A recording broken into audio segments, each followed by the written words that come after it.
नमस्ते, मैं आपकी हिंदी प्रवक्ता नमिता। आज का मेरा विषय है कफन। प्रेमचंद जी द्वारा लिखित कहानी के बारे में यहाँ पर मैं आपसे बात करूंगी। इसके सारांश को मैं स्पष्ट तरीके से यहाँ पर आपको समझाऊंगी। तो प्रेमचंद जी का जो मूल नाम है धनपत राय था। उनका जन्म 31 जुलाई 1880 यानी 31 जुलाई 1880 को हुआ था। तो इनकी जो कहानी कफन है वो आज के समय में प्रासंगिक है। कफन कहानी को कालजयी रचना भी कहा जाता है। आखिर ये कालजयी है क्या? यानी कि टाइमलेस मतलब क्या है? यानी कि समय के जाने के बाद भी यानी समय बीत जाने के बाद भी उसमें समय का धूल ना जमे। तात्पर्य यह ये है कि समय के चलते चलते समय तो पुराना होता जाता है लेकिन वो रचना हमेशा नई रहती है।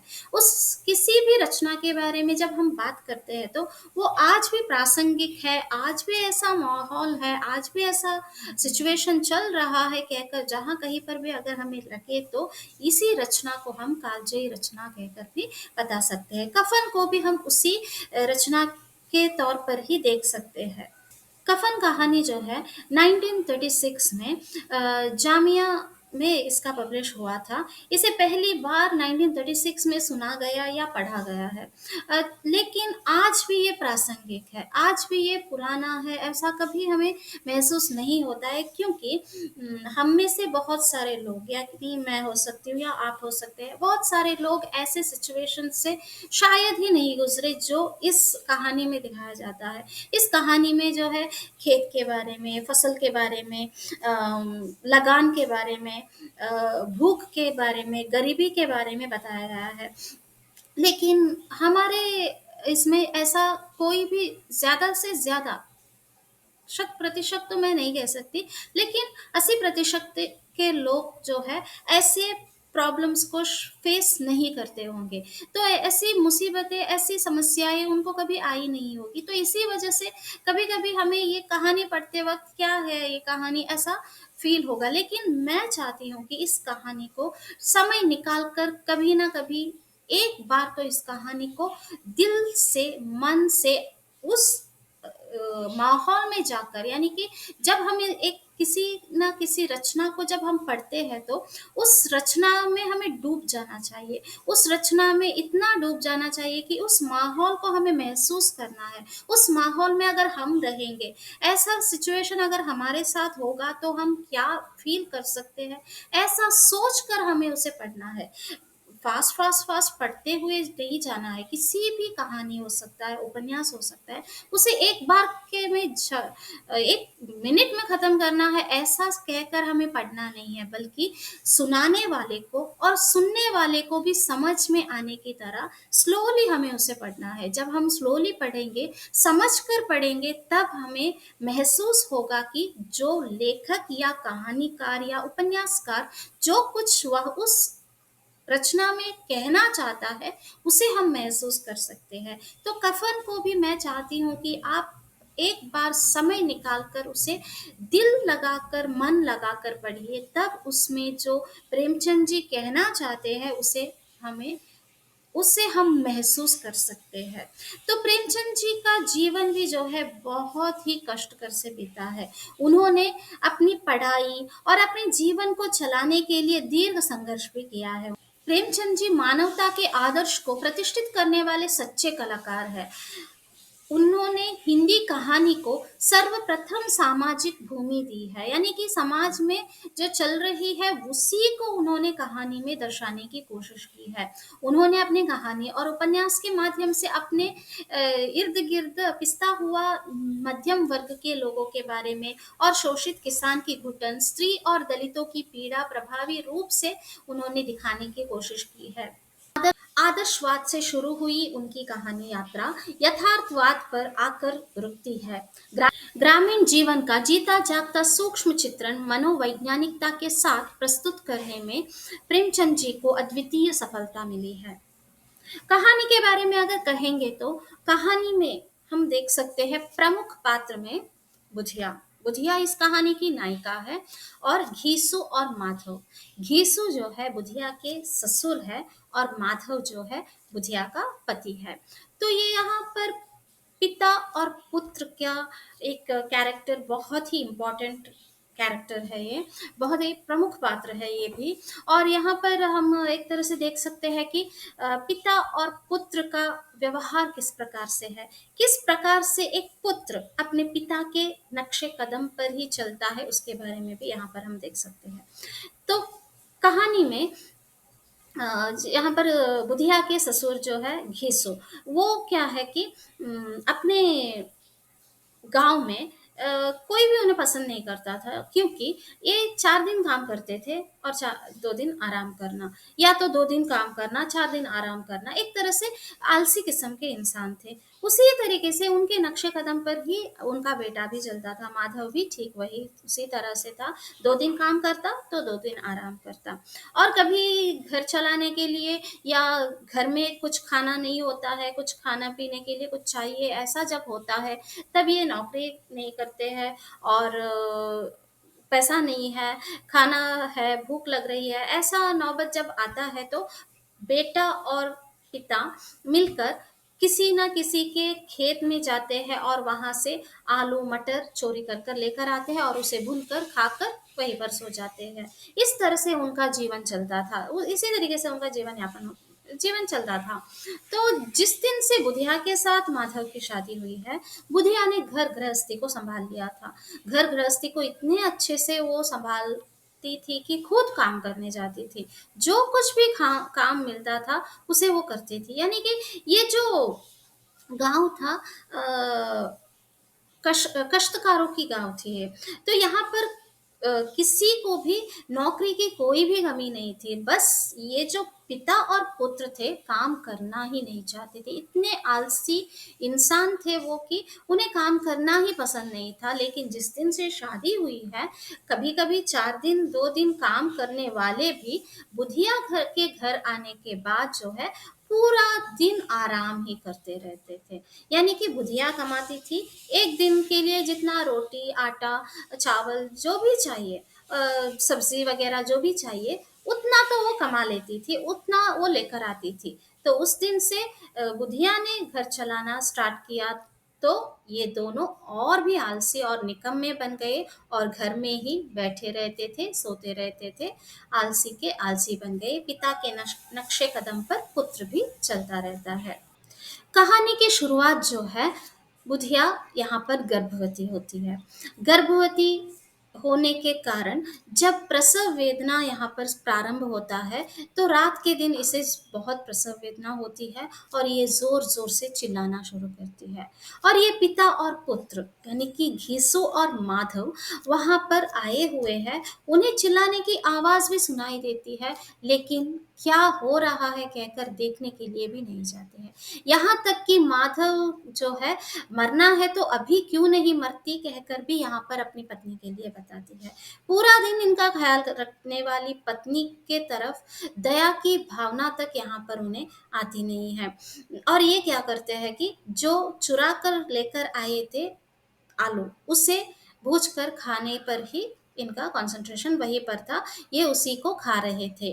माधव तो इतना इतना एक तरह से गैर ज़िम्मेदार व्यक्ति कह सकते हैं कि अपनी पत्नी इतनी चिल्ला रही है, कोख में बच्चा है, उसके बावजूद भी ये यहाँ पर मरने के उसे मर जाने के लिए भी यहाँ पर बताने की कोशिश यहाँ पर करता है। बहू की ज़िंदगी बचाने के उपाय करने के स्थान पर घीसू भी यहाँ पर क्या करता है, 20 साल पुरानी दावत उसे याद आती है और उसमें उसने कितना स्वादिष्ट भोजन उसने खाया था, उसके बारे में यहाँ पर पकवान जो भी कुछ भी उसने खाए थे, उसके बारे में यहाँ पर ज़िक्र करता है।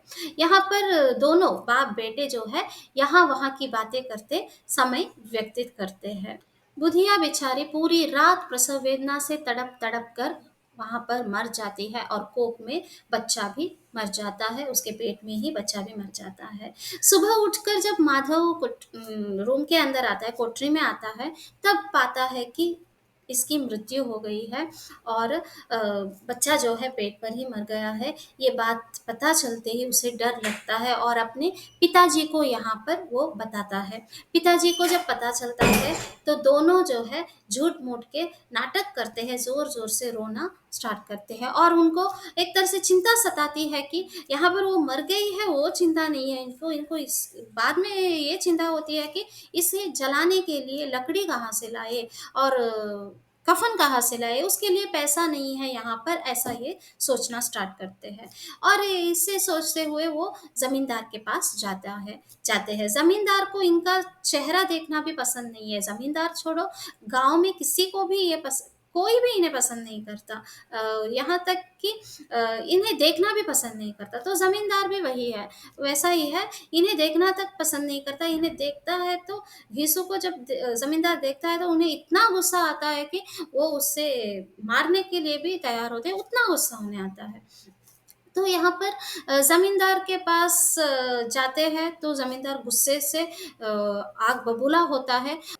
तब घीसू जो कुछ भी हुआ है उसे बताता है और बुधिया के मृत्यु के बारे में बताता है और वो झूठ बोलता है यहाँ पर कि बुधिया की मृत्यु जो है रात को ही हुई है। उसकी तबीयत बहुत खराब थी और उसके लिए दवा के लिए ही सारे पैसे खर्च हो गए। तो अभी जो है उसके शव संस्कार करने के लिए पैसे नहीं है कहकर यहाँ पर बताते हैं। इस बात को सुनकर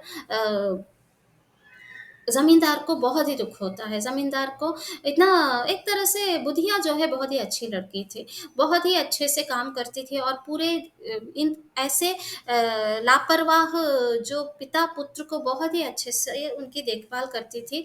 पूरे घर परिवार को वही चलाती थी। ज़मींदार दया कर 2 रुपये वहाँ पर देते हैं, लेकिन घीसू और माधव की हरकतें ऐसी थी कि उन्हें कोई सहानुभूति, कोई भी उन दया की भावना वहाँ पर थी ही नहीं, उनके दिमाग में वो कुछ भी नहीं था। ज़मींदार ने जब 2 रुपये दे दिए तो गाँव वालों ने भी कुछ ना कुछ दिया, वहाँ पर पैसा, अनाज सब घीसू को दे दिया और लकड़ियों का बंदोबस्त तो वहाँ पर गाँव वालों ने कर दिया था। अब बचा कफ़न का इंतज़ाम करना था। कफ़न को लेने के लिए दोनों जो है बाज़ार जाते हैं। बाज़ार पहुँचते हैं लेकिन कफ़न खरीदने के बजाय ये सीधा जो है शराब की दुकान में पहुँचते हैं और वहाँ पर मनचाही शराब और भोजन वहाँ पर खाना प्रारंभ करते हैं। भरपेट खाने के बाद माधव क्या करता है कि बचे हुए पूरियों के का पत्तल उठाता है और उसे एक भिखारी को देता है जो कि जब वो ये खा रहे थे, बात कर रहे थे तब उन्हें घूर-घूर कर देख रहा था तो इसीलिए उसे वो पत्तल देते हैं। किसी को कुछ देने का गर्व, आनंद और खुशी वो पहली बार अपने जीवन में महसूस कर रहा था। घीसू ने कहा, "ले जा, खूब खा और आशीर्वाद दे। जिसकी कमाई है वह तो मर गई, मगर तेरा आशीर्वाद उसे ज़रूर पहुँचेगा। रोम-रोम से आशीर्वाद देना। बड़ी गाढ़ी कमाई के पैसे हैं।" कहकर यहाँ पर ये डायलॉग में हमें पता चलता है कि उनका मनोदशा कैसा है यहाँ पर। माधव ने फिर आसमान की तरफ देखकर कहा, "वह वैकुंठ जाएगी दादा, वैकुंठ की रानी बनेगी, वो तो वैकुंठ की रानी बनेगी।" घीसू खड़ा हो गया और जैसे खुशियों की लहरों में तैरता हुआ बोला, "हाँ बेटा, वैकुंठ में जाएगी।" उसने कभी किसी को सताया नहीं, किसी को दबाया नहीं, मरते-मरते भी हमारी जिंदगी की सबसे बड़ी इच्छा पूरी कर गई। वह वैकुंठ नहीं जाएगी तो क्या ये मोटे-मोटे लोग जाएँगे, जो गरीबों को दोनों हाथों से लूटते हैं और फिर अपने पाप धोने के लिए गंगा में नहाते हैं और मंदिरों में जल चढ़ाते हैं। तो इस तरह से या इस डायलॉग से हमें पूरी जानकारी यहाँ पर मिलती है कि उनकी मनोदशा कैसी है। यानी कि ये जो है इतने श्रद्धा और इज़्ज़त की बात इसीलिए करते हैं कि इनके ऊपर शराब का नशा चढ़ चुका है। शराब के नशे के कारण ये क्या बोल रहे हैं शायद इनको ही पता नहीं है। एक-एक बार एक-एक तरीके की बातें यहाँ पर करते हैं। कभी दुखी होते हैं, कभी खुश होते हैं, कभी श्रद्धा की बात, कभी इज़्ज़त की बात। पहले तो इतना यहाँ पर वो रो रही थी, चिल्ला रही थी, पूरी रात वो दर्द से तड़प रही थी, तब तो उन्हें दया की भावना कभी उन्हें महसूस नहीं हुआ, सहानुभूति नहीं दिखाया, लेकिन अभी जो है नशे के हालत में उसका गुणगान यहाँ पर करते हैं। थोड़ी ही देर में यहाँ पर इनकी ये श्रद्धा, भक्ति, इज़्ज़त सब चेंज होता है, बदल जाता है और दोनों बाप-बेटे जो है दुःख और निराशा में तैरना स्टार्ट करते हैं। माधव यहाँ पर कहता है, यहाँ पर कुछ डायलॉग है, मगर दादा बेचारी ने ज़िंदगी में बड़ा दुःख भोगे, कितना दुःख झेल कर मरी वो। वह आँखों पर हाथ रखकर रोने लगा, चीखे मार-मार कर। घीसू ने समझाया, "क्यों रोता है बेटा? खुश हो कि वह माया जाल से आज़ाद हो गई, जंजाल से छूट गई। बड़ी भाग्यवान थी जो इतनी जल्द माया मोह के बंधन तोड़ दिए।" और दोनों खड़े होकर गाने गाने लगे। तो यहाँ पर इस डायलॉग से, इस कहानी के इस डायलॉग को यहाँ पर बोलना बहुत ही आवश्यक है, क्योंकि इस डायलॉग से हमें पता चलता है कि उनकी मनोदशा कैसी है।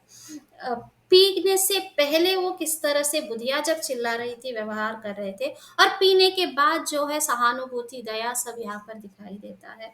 लेकिन ये सब जो है शराब के नशे के कारण। कोई भी दया, करुणा, मानवीयता इनके इन दोनों के ऊपर दोनों को कोई कोई भी परवाह नहीं है यहाँ पर। तो इस तरह से बात करते-करते वो क्या करते हैं, नशे की हालत में चिल्ला-चिल्ला कर, चीख कर, गाना गाकर, नाचते हुए वहाँ पर मदमस्त होकर वहीं पर सड़क पर ही वो गिर जाते हैं। इस तरह से ये कहानी जो है यहाँ पर ख़त्म हो जाती है। मुंशी प्रेमचंद जी की यही ख़ासियत थी कि वे जो है बड़े हल्के-फुल्के अंदाज़ में ऐसी बातें सामने रख देते थे जो हमारी आत्मा को झकझोर देती है, हमें सोचने पर मजबूर कर देती है। अब इस कहानी को ही हम देखेंगे, तो इस कफ़न कहानी को ही हम देखेंगे, तो यहाँ पर जो है उन्होंने समाज के हकीकत को बयाँ करने की कोशिश किया है। समाज में अमीरी और गरीबी के कारण, जो एक तरह से भेदभाव के कारण, यहाँ पर घीसू और माधव जो बाप बेटों में किस तरह की हीन भावना यहाँ पर पैदा हुआ है। एक तरह से पैसों की कमी के कारण ही इस तरह से हुआ है कहकर यहाँ पर बता सकते हैं। क्योंकि अमीर जो है हमेशा थोड़ा बहुत कमाता है, और उसके पित्रार्जित आस्ति संपत्ति के कारण वो थोड़ा बहुत कमाता है और अपने को जो चाहिए वो हासिल कर सकता है। लेकिन गरीब जो व्यक्ति होता है, दिन रात जी तोड़ मेहनत करता है, उसके बावजूद भी मुश्किल से एक दिन की रोटी उसे नसीब होती है। गरीबों का पूरा जीवन यूं ही तड़पते और तरसते हुए खत्म हो जाता था। कितने दुख की बात है कि जिंदा लोग खाने और कपड़ों को तरसते हैं, तब उन्हें कुछ नहीं मिलता, लेकिन मरने के बाद लोग कफन ओढ़ने जरूर आ जाते हैं। गरीबों का पूरा जीवन जो है हमेशा संघर्ष करते हुए ही खत्म होता है। जो कुछ भी उन्हें छोटी-छोटी बातों को भी, छोटी-छोटी चीज़ों को भी हासिल करने के लिए बहुत कुछ उन्हें करना पड़ता था। ये बहुत ही दुःख की बात है कि 2 वक़्त के खाने के लिए और कपड़ों के लिए ज़िंदा इंसान इतना तरसता है, वही मरने के बाद जो है नए कपड़ों को लेकर, यानी कि कफ़न को लेकर सब लोग आते हैं वहाँ पर, और कफ़न को मृत्यु हुए व्यक्ति के ऊपर चढ़ा देते हैं। तो ये तो जो है यहाँ पर भी हम देख सकते हैं। ज़िंदा इंसान के लिए खाने के लिए भी इस कहानी में भी वही हम देखते हैं। कफ़न के लिए जब बुधिया यहाँ पर मरती है, तब कफ़न के लिए उनको पैसे सभी लोग देते हैं। वही उनको खाने के लिए शायद ही, यानी कि उनका व्यवहार भी वैसा था, इसीलिए कोई उन्हें पसंद भी नहीं करता था और उनसे पूछता तक नहीं था। गरीबी ने घीसू और माधव के अंदर की हर भावना और इंसानियत को खत्म कर दिया था। जिंदगी की कड़वी सच्चाई यही है कि भूख के सामने कुछ और सोचता ही नहीं है। इन दोनों में भी कफन के लिए इकट्ठे पैसों से ये भरपेट खाना खाते हैं, लेकिन कफन वो लेकर लास्ट तक भी, अंत तक भी ये कफन लेकर नहीं आते हैं। और उनके जो औरत जो थी, यानी कि बुधिया जो थी, यहाँ पर जीते जी भी उनकी हर तरफ से उनका ख़्याल रखती थी, और मरने के बाद भी उन्हें भरपेट वो खाना यहाँ पर देती है, यानी कि उसके कफ़न के पैसों से ही वो वहाँ पर खाना खाते हैं। तो इस तरह से यहाँ पर होता है। इन सभी बातों को यहाँ पर हम देख सकते हैं। और गुज़र वो मर गई है कहकर उन्हें कोई दुःख भी नहीं है यहाँ पर। वो अच्छे से खाते हैं, पीते हैं, मस्त-मस्त होकर वहाँ पर गाना गाना, चिल्लाना, बातें करना ये सब करते हैं। उन्हें कोई भी वहाँ पर दुःख की भावना भी यहाँ पर हम नहीं देख सकते। यीशु समझदार था मगर किसानों की तरह जी तोड़ मेहनत करना नहीं चाहता था, क्योंकि समाज में ऐसा सिस्टम बना हुआ था कि इतनी मेहनत करने के बाद भी उन्हें जो कुछ मिलता था वो खर्च हो जाता था। बचाना तो दूर की बात थी और संघर्ष का यही अंतहीन सिलसिला चलता जा रहा था। उनके गरीबी के कारण वो गरीब तो थे ही, लेकिन उसके साथ वो आलसी और कामचोर भी बन गए थे। कुछ हद तक वो दोनों गलत थे, लेकिन समाज का भी इसमें बहुत बड़ा हाथ है, जो ये इस तरह से बने हैं। जब तक समाज में ये भेदभाव, असमानता बनी रहेगी, तब तक जो है इंसानियत यूं ही मरती रहेगी कहकर हम यहाँ पर बता सकते हैं। तो इतना कहकर मैं इस कहानी की जो समरी को यानी सारांश को यहीं पर ख़त्म करती हूँ। इससे रिलेटेड कुछ भी अगर प्रश्न पूछना है तो आप मुझसे पूछ सकते हैं। अगले कक्षा में मैं उसका उत्तर आपको दे दूँगी या मैसेज कर कर आपको उत्तर दे दूँगी, या मेरे इंस्टाग्राम में आप किसी भी प्रश्न को पूछ सकते हैं। तो आज के लिए धन्यवाद।